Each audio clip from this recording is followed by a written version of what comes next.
So hello guys, good morning तपाईँ सबैजनालाई। र आज 30 डेमा 1K सब्सक्राइबर कम्प्लिट गर्ने डे रहेको छ 26 गाइस है। अलमोस्ट एक महिना हुनु लागेको छ मेरो चाहिँ। अब 30 डेमा 1K सब्सक्राइबर कम्प्लिट गर्छु भनेर चाहिँ मैले च्यालेन्ज लिएको थिएँ नि त। सो 30 डेमा 1K सब्सक्राइबर त च्यालेन्ज त मैले कम्प्लिट गर्नु सकिनँ गाइस। तर है ममा अलिकति धेरै कन्फिडेन्ट लेभल चाहिँ सो क्यामेरामा हेरेर बोल्ने है अलिकति कन्फिडेन्ट लेभल चाहिँ अलिकति आएको जस्तो चाहिँ लाग्यो गाइस मलाई है। किनकि अब 30 डेमा 1K सब्सक्राइबर कम्प्लिट त गर्नु सकिनँ, मैले च्यालेन्ज त कम्प्लिट गर्नु सकिनँ। तर पनि फाइदा चाहिँ के भयो भन्दाखेरि गाइस एउटा कन्फिडेन्ट लेभलहरू चाहिँ आउँदो रहेछ है। डे बाई डे अब अलिकति क्यामेरामा हेरेर बोल्दाखेरि सो निकै इम्प्रुभ हुँदो रहेछ आफ्नो है। त्यही हो 30 डेमा 1K सब्सक्राइबर कम्प्लिट गर्नु सकेन भने पनि आफूमा अलिकति कन्फिडेन्ट लेभल आयो भने त आफैलाई फाइदा पनि त होइन गाइस। अन्त सो त्यही भएर अलिकति खुसी नै छु म है। 30 डेमा 1K सब्सक्राइबर त भएन मेरो 107 है 107 चाहिँ भएछ टोटल सब्सक्राइबर अहिलेसम्म।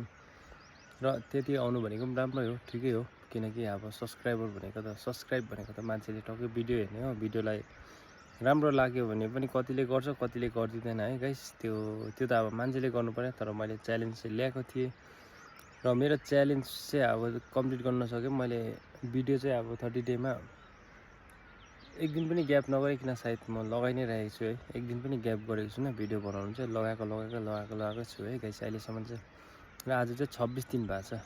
सो त्यही हो गाइस, तपाईँहरू यदि नयाँ हुनुहुन्छ भने अब मेरो अनुहार राम्रो नभए पनि बोली राम्रो नभए पनि जे नभए पनि तपाईँले सपोर्ट गरिदिनु भयो भने चाहिँ गाइस एक दिन चाहिँ अवश्य राम्रो हुन्छ भनेर सोचिरहेछु म है। र अहिले फिलहाल चाहिँ अब त्यही हो, काममा जाँदैछु गाइस। बाटो यही छ। किनकि अब रुममा बसिसकेपछि है थपक्कै बसेर मात्रै मिलेन। अब एउटा इन्कमले मात्रै पर्खेर बसेर त हुँदैन है। सो बिहान बेलुका ड्युटी जाने र दिउँसो चाहिँ म अरू एक्स्ट्रा काममा हिँड्ने भनेर चाहिँ मैले सोचेँ नि त। सो त्यही हो गाइस, एक्स्ट्रा काममा पनि म जाँदैछु। र कोही बेला दिनको 1300 1400हरूसम्म हुन्छ र कोही बेला 500-600 पनि हुन्छ है काम गर्दाखेरि चाहिँ। र काम चाहिँ कस्तो ठिक हुँदो रहेछ भने चाहिँ ठिका मिलाएर गर्नु चाहिँ ठिक हुँदो रहेछ गाइस। किनकि ठिकामा चाहिँ अलिकति मजाले काम पनि मजाले गऱ्यो, पैसा पनि मजाले पाउँदो रहेछ। सो हजिरामा चाहिँ अब 500-600 दिन्छ हजिरा त है। सो 500-600मा चाहिँ दिनभरि गर्नु पऱ्यो है। हामीले ठिका मिलाएको छ भने चाहिँ हामीले अब बिहान जस्तै 9 बजीदेखि थाल्यो भने चाहिँ बेलुका 2:30-3 बजीसम्म नै है 1000 रुपियाँ 1200 त्यतिको चाहिँ हुँदो रहेछ गाइस है।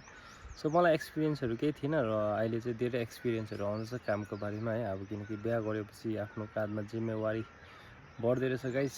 पहिला त म ब्याचलर थिएँ, ब्याचलर लाइफमा त धेरै रमाइलो गरेँ हिँडेँ है।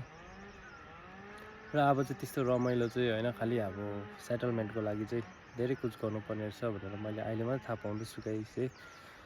र तपाईँहरू पनि ब्याचलर हुनुहुन्छ है, तपाईँहरू ब्याचलर हुनुहुन्छ भने बेसी ज्यादा रमाइलो पनि नगर्नुहोस् होला। किन आफ्नो लागि पनि राख्नुपर्ने रहेछ भनेर चाहिँ मलाई चाहिँ अहिले रियलाइज भयो।